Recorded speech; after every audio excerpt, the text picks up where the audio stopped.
What is going on, guys? Welcome back to the channel. Critical Overlord here. We're going to be talking about Buffy the Vampire Slayer in this video here today, more specifically the sequel pilot that we know is coming to us soon from Hulu, and hopefully it'll get a series order if Hulu is satisfied with said pilot. We're going to be talking about some other rumored details about this pilot, which I again will say are all alleged, not confirmed.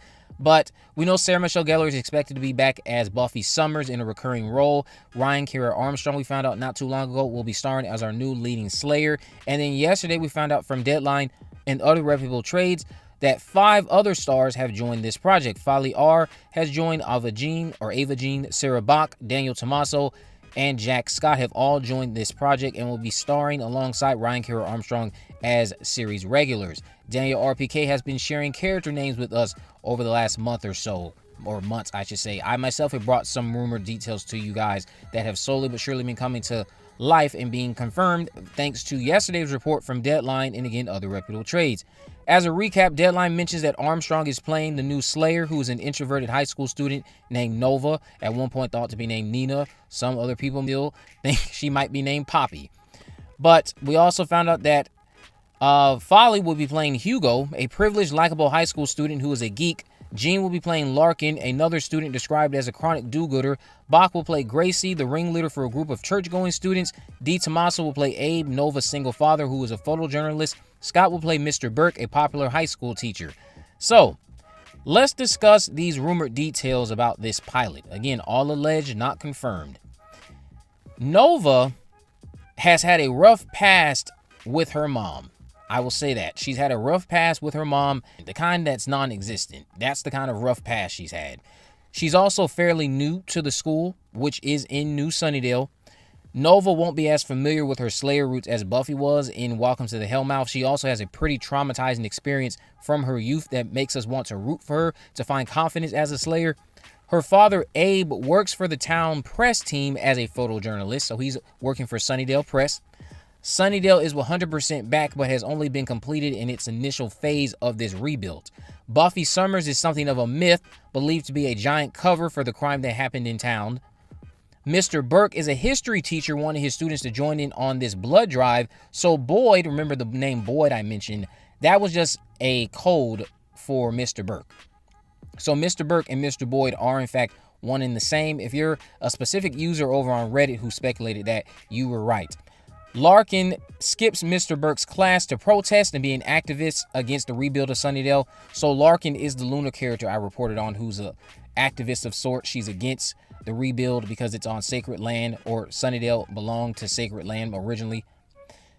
There's this big vampire fest that happens in town, which I love the concept of that, but something big happens at this event that ties into Buffy's significance to the story.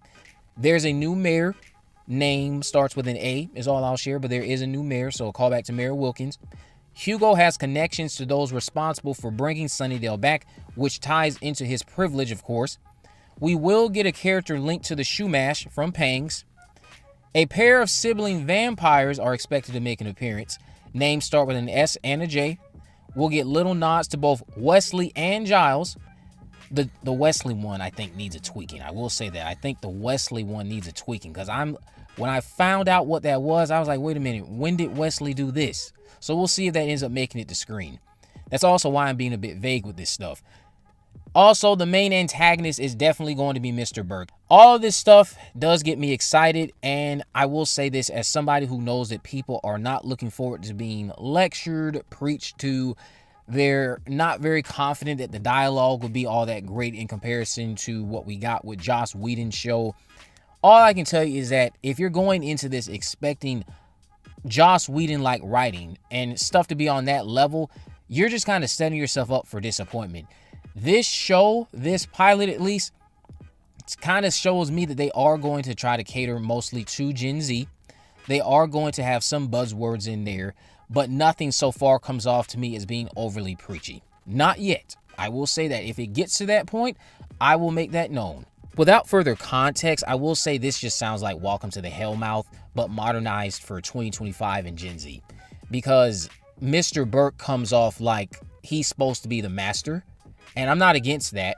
But I know some people just feel like this is uninspired because you're just retreading the same ground that we just went through all those years ago versus leaving Sunnydale behind and going to Cleveland like Giles suggested at the end of Chosen, or just doing something completely different that's not in California, not in Ohio. Just do something completely different with a Slayer in a different location. I get where you're coming from and how it feels uninspired. I completely get it, but I also understand why they are doing this. I get why they are doing it. The glory days of this show were those first 3 seasons to a lot of people when Buffy and friends were in high school. Many people would argue that were the best times of the show. I think that the show had some pretty good highs post-high school. Season 5 comes to mind. For some people, Season 6 comes to mind. I don't know too many people that think that Season 7 is a high point, but Season 7 also has some pretty good highs in it that I think blow the first couple of seasons out of the water in terms of certain episodes in Season 7, not the overall season. Obviously, the show had its magic after the first 3 seasons, but the general consensus seems to be the first 3 seasons are when the show was at its best. So them trying to recapture the high school for Gen Z, I'm not too shocked at that.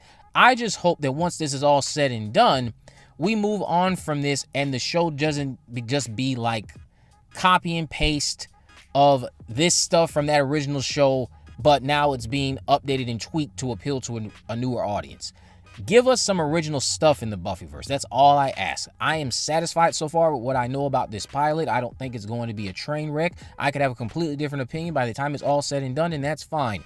You guys could love the show. I could end up hating it because a lot of you I know in the comment section, you're just not fucking with this. You just really aren't.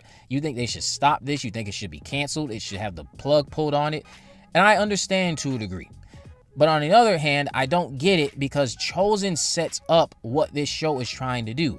But if you don't agree with how it's so far seemingly going to be executed, I understand that. But I just don't agree that the show should be all about Buffy Summers. I don't agree with that at all. I think Buffy Summers' story has been told. It's nice that Sarah Michelle Gellar is coming back in a recurring role. That's fine. But I don't think the show needs to be all about her. Would I prefer to see Buffy Summers all these years later in an adult capacity and see what her life is like? Sure, some selfish part of me can admit that. I just don't find that to be necessary. I don't find it to be necessary. I find that what is necessary is to capitalize on what was set up at the end of Chosen and weave Buffy Summers into the narrative as you see fit, if she serves a purpose to the significance of the story that's being told through our main Slayer, that is Nova.